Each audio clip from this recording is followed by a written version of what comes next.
administration's approach to the peace process was doomed from the beginning, I think, as you and I have discussed, because they never understood or else they never cared about the origin of the conflict. I mean, even Vice President Vance said he referred to that as details on, how it started. If you're trying to solve a war, understanding how and where it started, it would seem to be an essential part of that process. And we are live. We have a very special guest, somebody that I consider to be a paisan, even though he's not Italian. I consider him to be that. It's General Ben Hodges, the former commander of U.S. Army Europe, who I've had on the No Delusion Zone several times. I know that, Jonathan, you've also interviewed Ben several times. We're both very, very happy to have him back. There's so much going on. We could, and we talked about this off air, we could talk for hours. We won't, I promise you, not now anyway. But there's just so much. So, Ben, welcome, first of all. Well, thanks to both of you, two of my heroes that you both run great programs that give people a chance to talk about things in some detail. And that's why you both have so many followers and people listen to what you do. So thanks for the privilege. Jonathan, why don't you kick it off while I drink from my Trump cup? Let's kick off, because it seemed that when we last spoke, Ben, we were deep in this sort of conversation about this highly performative peace process, and it was flooding the news headlines. Come January, it's vanished. I mean, it's not even being mentioned by the administration. It's dropped out of the media. Of course, we have Venezuela, we have Iran. I mean, I can't say that Trump's behind what's happening in Iran, probably not. But nonetheless, this talk of performative peace has just vanished entirely. Does that suggest to you that that's what that process was, that it never had a likelihood of achieving anything, and perhaps that wasn't even the purpose of that sort of carousel of delusions? I think that the administration's approach to the peace process was doomed from the beginning, I think, as you and I have discussed, because they never understood or else they never cared about the origin of the conflict. I mean, even Vice President Vance said he referred to that as details on, how it started. If you're trying to solve a war, understanding how and where it started, it would seem to be an essential part of that process. And then the approach to putting all the pressure on the Ukrainians, on President Zelensky, versus putting pressure on Vladimir Putin as well, I think was wrong-headed. I remember when Secretary Rubio, in the opening days of the administration, when he was asked about this, he said, well, Ukraine's going to have to give up some territory. That's the opening salvo of a negotiation from, that's not quite art of the deal, I don't think. And so and then they had, Mr. Witkoff and Jared and all these other people that were, I think, outplayed by the Russians time and time again. So not a surprise to me that it has not really developed into something, at least as far as I can tell, that has legs. Now, credit to the Ukrainians for stopping the Russians. I mean, the Russians cannot defeat Ukraine, but Ukraine at this point doesn't seem to have the capability to push Russia out. So there is sort of I hate to call it a stalemate, because it doesn't feel like a stalemate, but neither side can defeat the other at this point. And I think Ukraine has to continue along with the peace process, even though I don't believe they actually trust the U.S. administration to do anything. They surely don't trust the Russians to live up to any agreement. And so, this is why Europe, I think, is having to, as they should, take on more of a part of this. And the administration would prefer not to be associated with a failed negotiation. And it begs the question, when we look at the amount of funding, this is what I usually do. I usually talk over David and get a supplementary question in. But if you look at the funding, the US was the single biggest country provider of aid in 22, 23, 24. Not every single quarter, but if you average it out, then US aid was more than 50% in that entire period.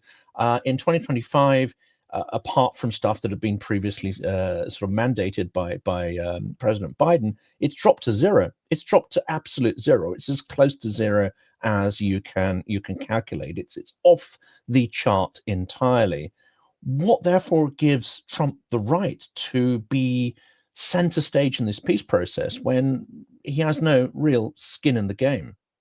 Excellent question. And I have wondered too, why does anybody care what he says if he doesn't have the leverage?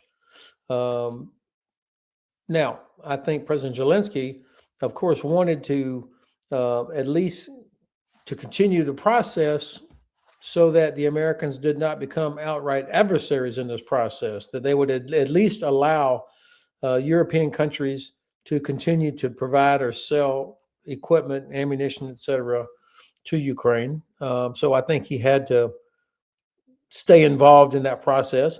Plus, I think some European countries would be more willing to continue supporting Ukraine if they believe that Ukrainians actually were involved in a peace process of some sort. Their populations and parliaments, I think, would expect that.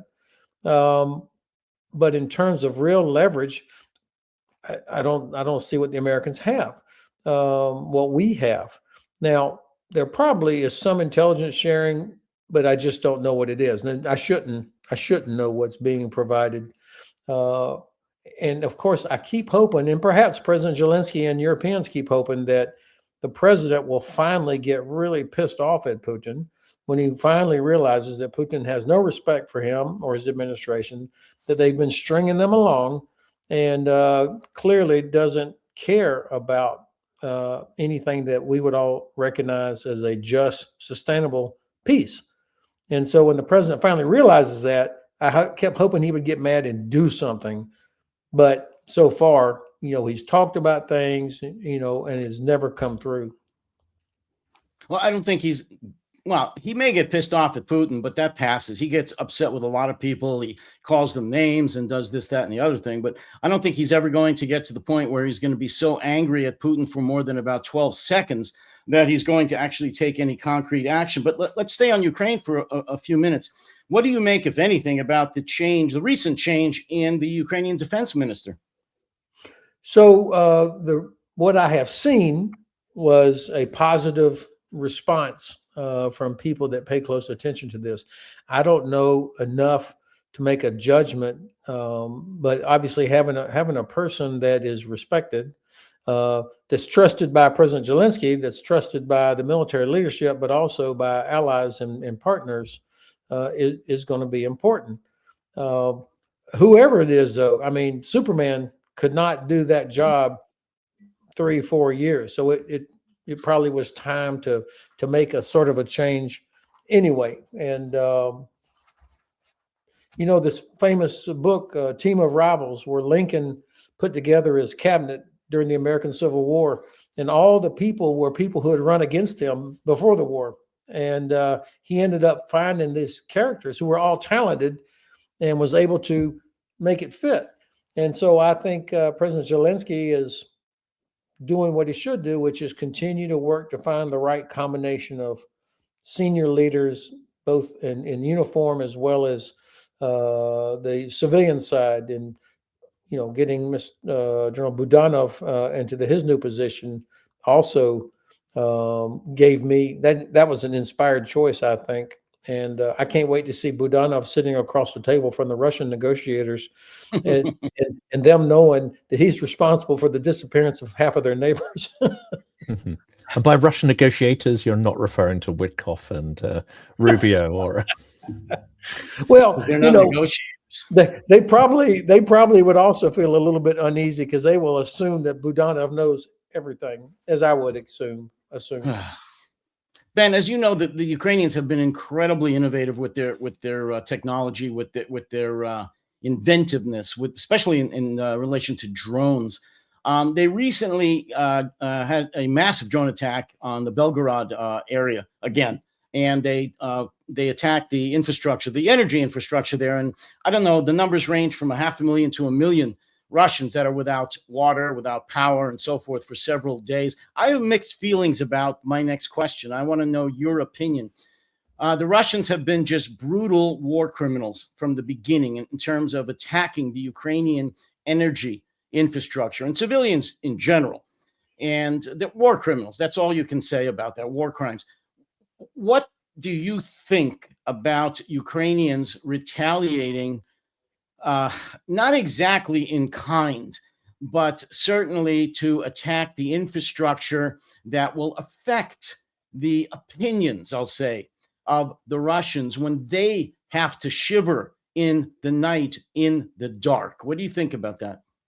Before we carry on with this video, I'd like to say a huge thank you to everyone who supported the channel through 2025 and all those, of course, who are contemplating supporting us in 2026. We've run many events on the ground in the UK, Europe, and indeed in Ukraine as well. And some of the images of those events are on the screen as you see this. Your assistance has been absolutely invaluable to making it happen.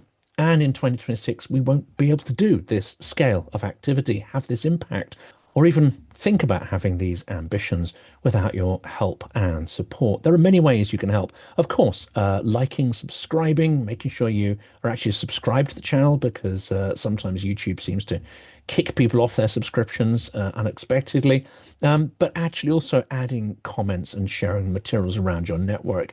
It all has a tremendous impact. Now, I know many people watching this channel contribute to Ukrainian charities and do what they can, but aren't necessarily people of huge means. But if you can, if you're able to, and if you see value in this work, please do contribute if you can. We have links to Patreon, Buy Me a Coffee, and even GoFundMe. That is all in the description of the video. Any support you can give will make sure that we can have not just the same level of impact this year as we did last year, but we can actually increase it. And the aim, in fact, is to double our impact this year, to go from reaching about 1.5 million people per month with our content, doubling that to 3 million, and also doing many more events to help support Ukraine, help support the concept of democracy and resilience. And as we know, 2026 is turning out to be even more dangerous than 2025 was, and the existential threat to democracy, freedom, Ukraine, those aligned with Ukraine, is greater now, perhaps, than it has been at any time since the full-scale war. Thank you for listening to this. Thank you for all of your support. So I support anything that Ukraine does that helps them defeat Russia. Now, they don't have endless amounts of resources to just shoot at everything that they want to hit. So they have to prioritize what gives them the best effect. And we know from our own experience in World War II, in Korea, in the war in Vietnam, that strategic bombing alone never, ever was going to win the war. I mean, Great Britain survived the German strategic bombing. That's not the way to win. Punishing the civilian population usually does the opposite. It makes people more determined. So, of course, the Ukrainian general staff, they know this. I think that and by the way, I spoke to a Ukrainian colleague this morning, and she said it was -10, where she was at. And she said they were lucky because she was in a village. Their family lived in a village outside of the town. So they were not affected by electricity going out because their house was heated by gas. And it was easier for them to do that. But she said, people that live in the towns and in the larger cities, of course, it's miserable, which makes it even more impressive that Ukraine has been able to actually increase their own industrial output despite the continuous disruptions to the power infrastructure. So what does that have to do with, going after Russian power grid? I think anything that minimizes Russia's ability to produce more drones or ammunition, anything that that goes after their logistics infrastructure that they need for moving ammunition and people around, I'm 100% for it. And I do think that the Ukrainian theory of victory includes, to a large extent, destruction of Russia's oil and gas infrastructure so that they cannot export to get their financial resources. I don't cry a tear for Russians who might be super cold in their house, but I don't think that will lead to them, marching on the Kremlin with pitchforks, demanding that the war end. I just don't think that makes a difference. So Ukrainians, I don't imagine that they're launching attacks just for the sake of making the Russians suffer. If that's a side effect, I'm all for it. And there's an interesting Second World War example, isn't there? Because until the Arctic convoys, developed alternative techniques that could deal with U-boats or at least reduce the attrition rate, and until Goering changed his tactics from bombing cities, actually bombing airfields, and then went on to bomb cities, Britain was in a very precarious position for a short amount of time.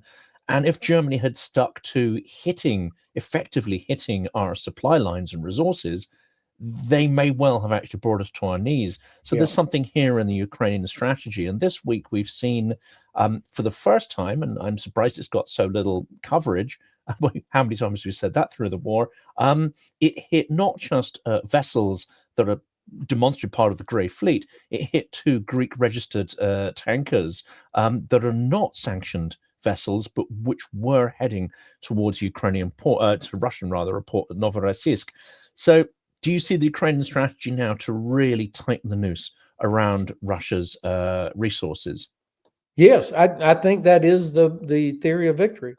If Russia is not able to export oil and gas to China, India, Turkey, other customers, then I don't know where they get the resources to continue to pay bonuses for these poor kids that live out in Tatarstan or Yakutia or wherever they're still recruiting people, or to pay factory workers. I mean, as I was preparing some research, thanks to you, Jonathan, you were helping me, by the way, for this thing I was going to do, trying to be able to counter this narrative that somehow Russian victory is inevitable. Then you start looking at the economic impact of what's going on, and that convinces me that Russian victory is not inevitable. In fact, it's much more likely that Russia is going to collapse at some point. I just don't know when. I mean, I have been mocked and criticized before for being too optimistic that Russia was going to collapse, and I deserve it. But I don't know how they can make good on what Ukraine has done to the oil and gas infrastructure. And now that Ukraine is willing to go after tankers, by the way, the Greeks, NATO country, EU country, shame on them for allowing their ships to be a part of this. So I think that I think the Ukrainians would have thought through all the implications of this, and I think it's entirely acceptable. I mean, I saw today that the UK is looking at now seizing Russian tankers and selling the oil and using the proceeds from that to help fund Ukraine. I mean, this is the right kind of thinking if we're serious. I'm going to throw a curveball in here because I like to push the envelope a little bit on speculating what may happen. But if we take this position that Russia is not able to make any serious traction on the battlefield, we now have, through a sort of drone warfare, a zone of almost absolute transparency for 25 to 50 kilometers now with the fiber optic drones. That means you're unlikely to see any kind of even Russians were capable of it, any kind of maneuver warfare. And after they've taken a few sort of little villages in the tail end of last year, it's now really open space to the next big conquests. And having seen how that unfolds, directly myself, I really can't imagine they're going to be able to make much advance. If they cannot do that, Putin does need something. He needs something to weaken allies of Ukraine, and he needs something to try to coerce them into cutting off Ukraine's resources and support. Therefore, what would you say to the hypothesis that, one, Greenland is perhaps a strategy that may well assist Russia greatly in that distraction and diversion of attention and military resource, but also that Russia may well step up hybrid attacks at scale this year, because that's the only thing they actually have leverage over, and it is extremely cost effective. On the hyper attacks, is that what did you say, or hybrid attacks? Yeah, hybrid attacks. Yeah. Well, I think I hadn't thought of the Greenland connection, although if you've got the United States and European countries are at odds with each other in a very serious way over Greenland, that will distract energy and attention and perhaps even resources away from support for Ukraine. Um, I can't imagine that Russia is not happy to see this own goal by the United States effort. The hybrid attacks, I think, until the Russians suffer any consequences, are absolutely going to continue. These gray zone operations that they're doing with drones and sabotage, disinformation, assassinations, all the different things that have been happening in several of the European countries. Yeah, that's going to continue until they pay a price for it, and that means that European countries would have to acknowledge that Russia is at war with us, even if they're not launching Kinzhal missiles against other European cities outside of Ukraine. They clearly are at war with us, and so until we acknowledge that, then governments will not have the sense of urgency to do what needs to be done to actually inflict consequences, both economically, kinetically, or somehow. Stopping Shadow Fleet vessels going through the Baltic Sea is the first thing that comes to mind. I mean, that should not be too hard to figure out a way to do it. And I can imagine that we're starting to move closer towards that. But the Russians, I believe, will continue to do that until they are stopped from doing it. And right now, I think they feel confident they're not going to be stopped. And indeed, Berlin was hit by a huge power cut, which is not being directly attributed to Russia, but it's not difficult to imagine that various proxy groups and front groups, either extreme leftists or extreme right-wing organizations, may have a dotted line to Russia, and certainly it meets their strategic purposes. Yeah, I think that's entirely plausible. And that was a significant outage. Went on for quite some time. I think I told you I had my own experience back in July on the train from Den Haag, from The Hague, headed back home to Frankfurt after the NATO summit, and there were like 5 or 6 different trains that were hit that same day between Schiphol Airport and The Hague and Utrecht, that were not devastating explosions, but it was clearly a sabotage that wrecked the power connection to the rail cars with the overhead wires. That was a scary sound and experience, and of course we all ground to a halt. That kind of stuff goes on, and it's not. I don't think it's just coincidence that there were 5 of these that happened all at the same time. I want to follow up on a couple of thoughts that both of you had. One is on the always imminent collapse of the Russian economy and the Russian military. And the economy is going to get worse. I have no doubt, the Russian economy. But as both of you know, the Russian people are pretty resilient in their, I won't call it stupidity, but in their traditional historic ability to take abuse, to be able to suffer. Suffering is just part of being a Russian. That's in their DNA. We are born to suffer. And they look at Putin as the czar. And I'm sorry, it's going to take a heck of a lot. Because Jonathan and I both have people in Russia, whether family or friends, that can back this up. It's going to take a heck of a lot for the pitchforks to go to for the Kremlin and the bonfires. I think we're nowhere near that. And, the Russian people are going to put up with this for a long, long time. Having said that, I can't say the Russian economy is going to last that long. It is, as Jonathan knows, and I'm sure you do too, Ben, it's a refrigerator economy. When they walk to the refrigerator, if there ain't nothing there, they're pissed, and they may then go to the streets. But we're not there yet. I mean, especially in the big cities. They have their supermarkets and stores and malls are stocked as well as they ever have been on purpose. That's where all the money's going, so they don't get upset. Having said that, I want to echo what I saw you say, Ben, in some recent podcast about being upset with Europe. and constantly the European leaders saying that they don't have enough money. Oh, we can't do this. We can't make it alone without the United States. We don't have the money. We don't have the military. We don't have the defense industry. BS. Of course they do. However, my question is, because I agree with you, I've written and spoken about the lack of political will in Europe. That's all. They have the money, they have the military, they have the defense industry. If they had the political will, my question is, if the AFD does as well as many project it will do, at least in some of the state elections, and they may be able to gain more power at the federal level, what is this going to mean for the support of Ukraine and for the build up of the German defense industry and the Bundeswehr? Okay, so that was It's a long-winded way of asking, if the AFD wins, what's going to happen? well. First, I do want to touch on this Russian suffering thing.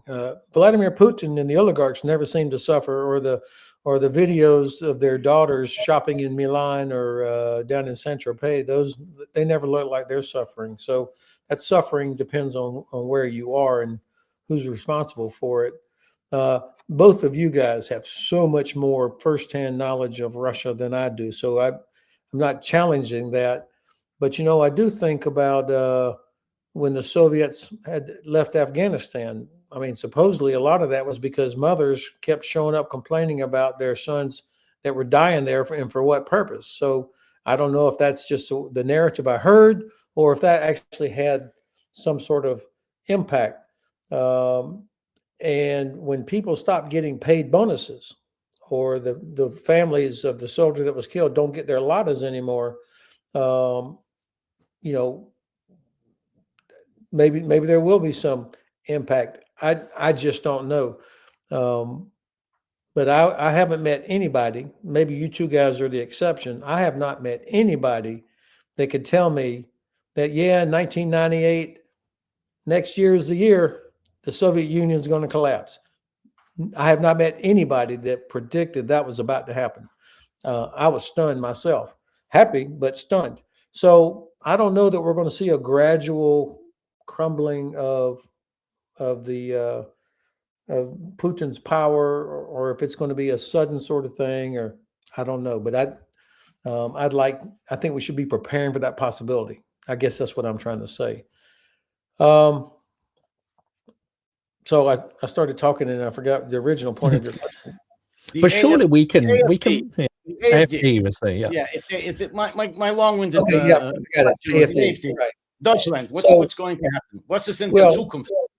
It's nothing good for Ukraine or most of Europe if right-wing parties that seem to be the biggest or most popular parties in the countries now, like AFD or Reform or Marine Le Pen's party or others, that tend to be, if not openly pro-Russian, they certainly are not pro-Ukraine.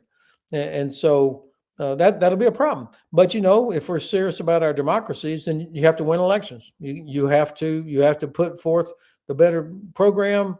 Friedrich Merz and his coalition, they don't have a big margin at all. It's a somewhat fragile coalition, but at least that coalition is held together by the fact that they know that if the coalition is not held together and there's another election, that it would be impossible to keep AFD out of government. So they're aware of that, and they know they have to deliver. France is certainly not an expert there, but I've been hearing about Macron's downfall for a long time, but he is still there. Jonathan could talk about impact of reform and what's going on in UK better than me, but at the end of the day, you have to deliver. On the other hand, it looks like, touch wood, that Orban could very possibly be defeated in Hungary. Same for Fico in Slovakia. So you have to win elections. And of course, the Greenland thing could, it's like shaking up the kaleidoscope. If these things are not certainties, reform, AFD, all this other kind of stuff, Le Pen, then throwing in an operation like Greenland, whether it's intentional or not, and actually it's a stated part, as we discussed in one of our podcasts, it's now a stated part of US foreign policy to try to facilitate right-wing takeovers in Europe and diminish the power of supranational organizations such as the EU. So the very effect of a potential Greenland venture, it might harden elections behind traditionalists and people who, let's say, are aligned with the old world order, the ones which I think we would align with. But equally, it could have the opposite effect. It could be weaponized so that it accelerates this authoritarian slide. To my mind, that actually makes an adventure in Greenland more likely, because it seems to align with some of the stated objectives that have been crafted by, one presumes, people like Stephen Miller and others. So I don't know the outcome yet of the meeting today between the Danish and Greenlander foreign ministers and Secretary Rubio.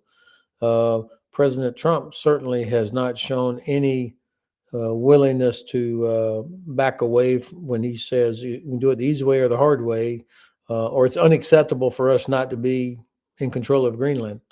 But perhaps there's ways that he can claim that U.S. has control without actually having to transfer sovereignty or something like that. Whatever the outcome is, so much damage to American credibility and how people trust us. So much damage has already been done. The fact that an American president would be openly pursuing this, and that certainly with the support of his administration. On the other hand, I do see some members of the Congress, including Republican senators, that are saying this is ridiculous. Knock it off.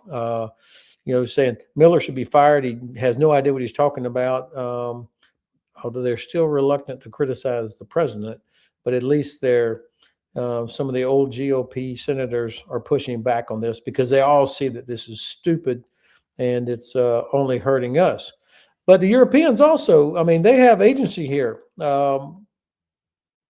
The bases that we get, that the UK and France and not France, but Spain and Italy and Greece and Turkey and Germany allow us to have for our land, sea, and air forces, the intelligence sharing that we do with all of our allies, the business connections, that's not guaranteed. And so I think if European countries come together, that they could remind the United States of what we lose for Greenland. Totally unnecessary. Now, I would say that I like the idea of NATO or European countries together saying, okay, if the U.S. is really concerned about security of the Arctic or Greenland, we're going to do something about it. U.S., you helped us for the last 80 years. You helped us rebuild after the war. You protected us. We're going to protect you. And we're going to deploy capabilities up here to help protect Greenland, which you say is essential to American security. Of course, what they'll find is that there are almost zero Chinese and Russian vessels up there, but that would make the point. And I think most serious people realize this is not about security. This is about the administration trying to implement this 18th century style Western Hemisphere is ours. We're a great power, therefore we're going to use great power because we can. And that's what it's about. I don't know that plays well in an election year with the Congress. Ben, there's so much to go over, and you can't stay with us long enough. And so I have to blow by Venezuela. I had a ton of questions about that and some comments, but I would like to get your comments about the domestic situation going on here in America, which of course affects the entire world, at least the Western world, but the entire world. There's some really dark things going on right now in America in terms of federal troops, federal agents, rather, federal law enforcement agents and National Guard troops and some federal or active duty military being deployed on the streets of America. We had what is being characterized as a murder in Minneapolis that's still up for debate as far as whether it was in fact a murder or self-defense. But the comments after that from the Trump administration is that they are going to double down. And essentially what he said, and I'm paraphrasing very, very close, that if you shout, if you disparage, if you diss federal agents on the street, that could be subject to being shot, the death penalty. That's pretty much what he said, that agents have a right to do that, and that they are immune. They are immune from any prosecution. I believe that was J.D. Vance, or I believe it was J.D. Vance that said that. What are your thoughts in terms, if you want to just talk about the military aspect of this, or just from a national security standpoint, what the hell is going on right now in our country? Well, of course, it's very hard for me as an American living overseas to watch this, and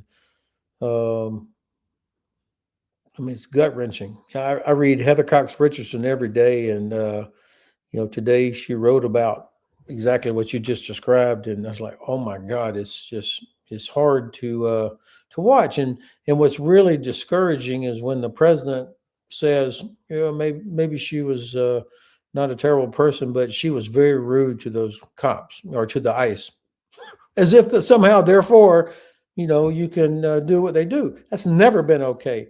And real law enforcement professionals are appalled at what they see, because they're, number one, they get tainted with it, but also they're properly trained. They understand the importance of they have license and capability to use force, but they know that that's not how to do the job, except in a very, very few situations. So the fact, these guys are not immune, by the way. Otherwise, they wouldn't be covering their face and changing license plates and doing all these things to avoid detection. I was surprised how quickly the name of the ICE person who shot Miss Good, how quickly his name got out there. So I don't think that any of them should assume that they are immune.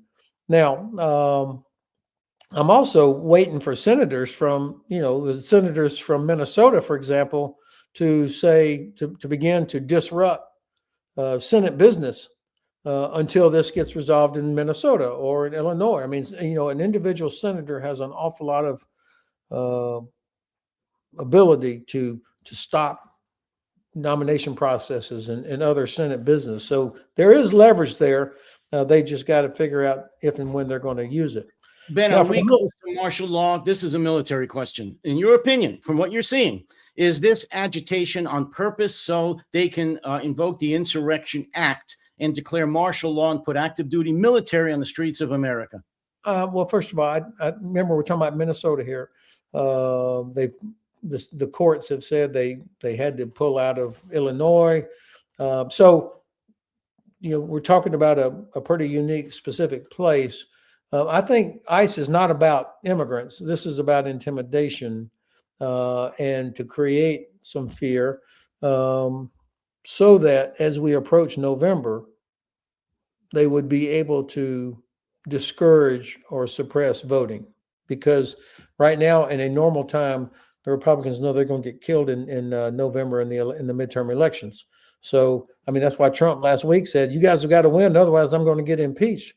That would not inspire me to work harder, but if I was a Republican congressman, but I do think this is part of a process to intimidate people, particularly minorities, but not only. But that's not my area of expertise. With the military, I think that the vast majority of soldiers, regardless of their political leaning, they understand that their oath is to the Constitution of the United States, and that it should be ingrained in them about their role vis-a-vis use of force and civilians. I mean, even as a cadet, I learned about posse comitatus and, my responsibilities with the Constitution and following orders and not following unlawful orders. I mean, back in the 70s when I was a cadet. So this is not going to be news for them. But I have to believe that the senior leadership of the military is going to be pushing back the way General Milley did about the use of force against our fellow Americans. And I think the government knows that too. The administration knows that too. Otherwise, they wouldn't have created these ice monsters to have them doing what they are doing. I do think that there's also a huge debate going on inside the Pentagon, and I certainly hope there is, about Greenland. I mean, Article 6 of the Constitution says that any treaty is the law of the land. And so anything that violated the Washington Treaty, which created NATO, would be a violation of our own law. Therefore, a tasking to the Joint Staff to come up with a plan to seize Greenland, that would be an unlawful order. It certainly, in my view, I'd like to have a professional legal opinion on that, but it seems to me if the Washington Treaty is the law of the land, then doing something against NATO allies would seem to me to be an unlawful order. But we prosecute people for talking about the Geneva Convention, about not following unlawful orders. That's verboten here. Well, it's very interesting. Of the 6 members of Congress who made that video, Senator Kelly is the only one that has been singled out for any kind of action. And I think that could be because he's the most visible, most well-known, or because they see him as a potential political opponent come the next presidential election. Or maybe it was just because he's the only one that actually is retired and therefore you could do some things. But they've already shown, the Secretary of Defense has already shown their incompetence. You can't take a guy who's been retired, bring him back on active duty, and then try to reduce him in grade for something that he did not while on active duty. So, I mean, they really are, and for sure they didn't want to do a court martial because they would have been exposed as total idiots. So Senator Kelly, I think his popularity goes up every time Secretary Hegseth tweets something stupid about this. And I think that's going to backfire on them. And I wanted to do a quick follow-up because I know we're approaching the end, but it's just to sort of take this out. Someone I follow, and he reminds me a little bit of David here. He will go to the extremes, which is seen as absolutely, pushing the envelope to a wild extent, and then unfortunately reality catches up, and it turns out that that's what was happening all along.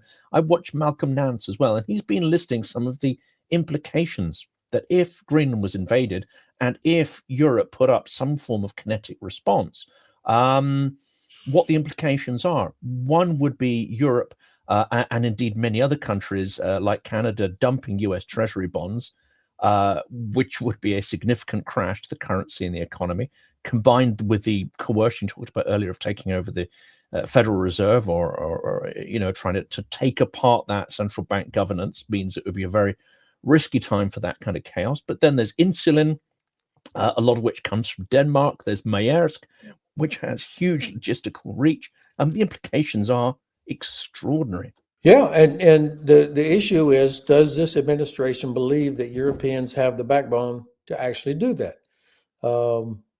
I think there's a level of hubris in the administration that is very dangerous. And right now they're feeling like they can do anything. They grab Maduro, they're threatening Greenland, they've bombed Iran, they've done all these other things, and they feel like we can do whatever we want.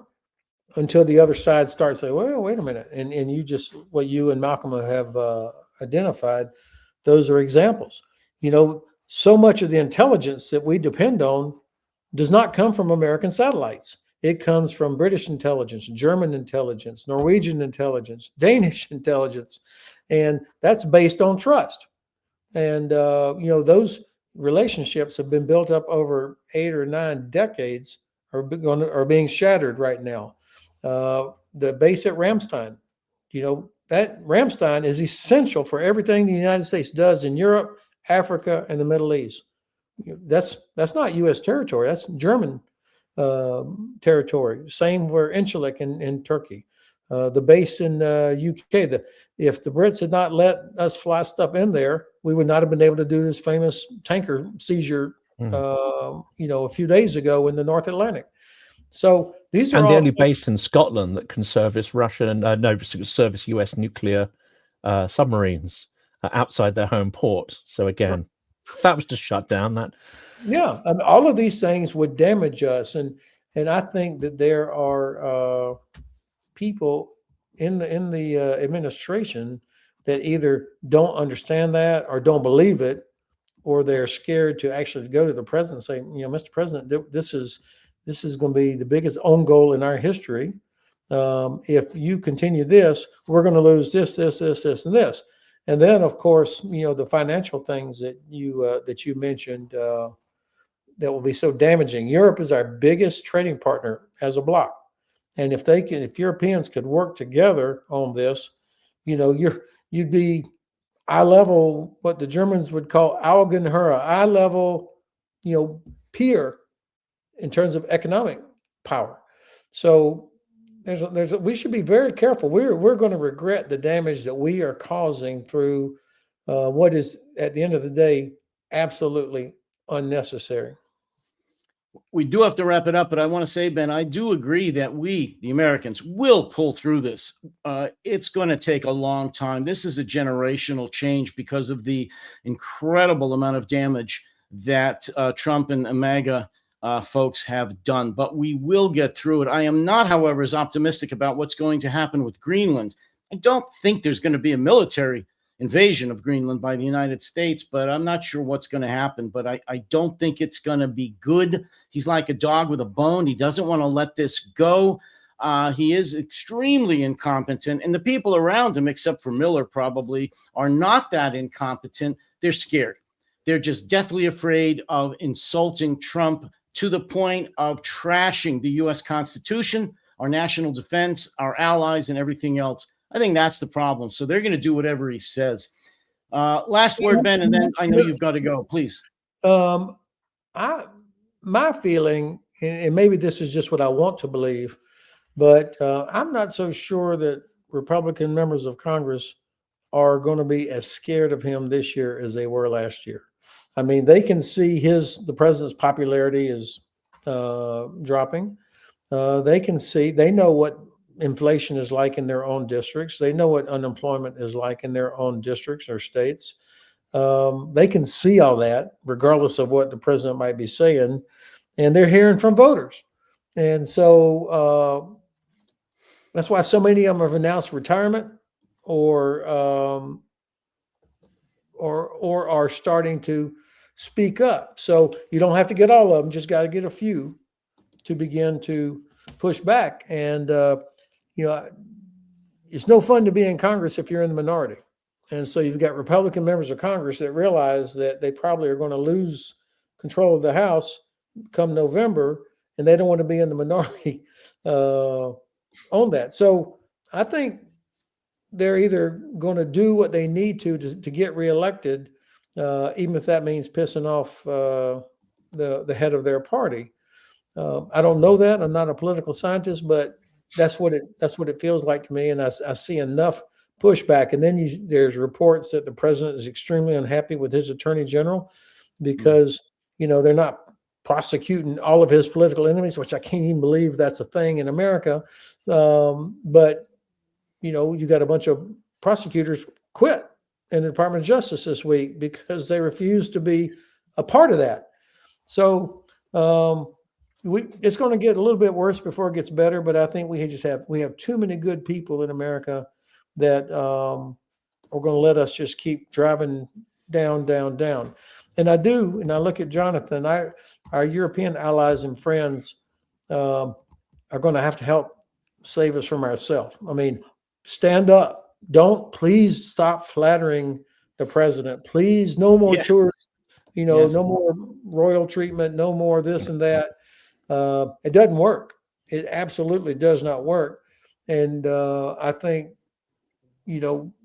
rediscover your own strategic backbone, stick together, and make us live up to our own talking points, follow our own law.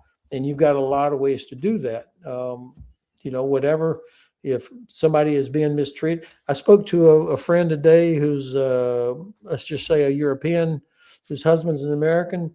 and she's got to go back to the States soon for to keep her green card current. And she says she is absolutely dreading it. She's dreading going back to that. And a German friend said, who's had the chance to go back for a big medical thing, said, "No way in hell. I don't want to go back." What? How does that make America great again? If really talented people don't even want to go there, or they don't want to send their kids to school there. Had a lady the other day tell me her daughter's, probably is trying to decide to go to the U.S. or Canada, and her mother's like, "Please don't go to the U.S." That's bad for us. Dark times, Ben. Like I said, look, I agree that we're going to get out of this. We are. How long? I don't know, but we will. And assuming we have elections this fall, and I'm sorry, that's still debatable. Assuming we have elections, the Democrats will win, in my opinion, and things will start to get better, but that's still iffy. I wish we could go on. We could rope you here or handcuff you to the chair or something and keep you here for several hours. I'll tell you what, I will take that bet. If we do have elections in November and Democrats take the House, you come to London, Jonathan picks a pub, and you buy for both of us. You got it. You're on. That's you a are deal. on. You are on. Ben Hodges, Lieutenant General Ben Hodges, retired former U.S. Army Commander of Europe. Thank you so much. And my co-host, Jonathan, thank you so much as well. Thank both of us. Please look for us next week, same time, which is noon Eastern Standard Time on Fridays. Please subscribe to my channel, No Delusion Zone, on YouTube, as well as protectingtherepublic.com, my website. Jonathan needs no introduction, but I'll say it anyway. The Silicon Curtain, he would love you subscribe as well. Gentlemen, thank you very much. We have to go. Take care, and we'll see you all very soon. Thank you. Thanks, guys. Many of you generously contributed to buying a truck, a 4x4 vehicle, for the armed forces of Ukraine in our recent marathon fundraiser for Car for Ukraine. That vehicle was delivered thanks to your generosity and refitted in Lviv with life-saving reinforcements, the doors, windows, and the engine area. That vehicle was destroyed a few weeks after it was delivered at the front in a drone attack. All 3 servicemen survived with only minor scratches and concussion. Your generosity in funding the vehicle was instrumental in saving the lives of all 3 Ukrainian soldiers. Now we are launching our Christmas Tree Trucks 2025 campaign. The goal is to raise €11,000. So please help us buy another vehicle for one of the most effective Ukrainian brigades on the 4th Christmas of Ukraine's epic fight for survival against an imperialistic and genocidal neighbouring state. Help us celebrate the heroism of the soldiers who have held the line against all the odds, who fight for their freedom and pay a terrible price, while also, incidentally, protecting the freedoms of Europe.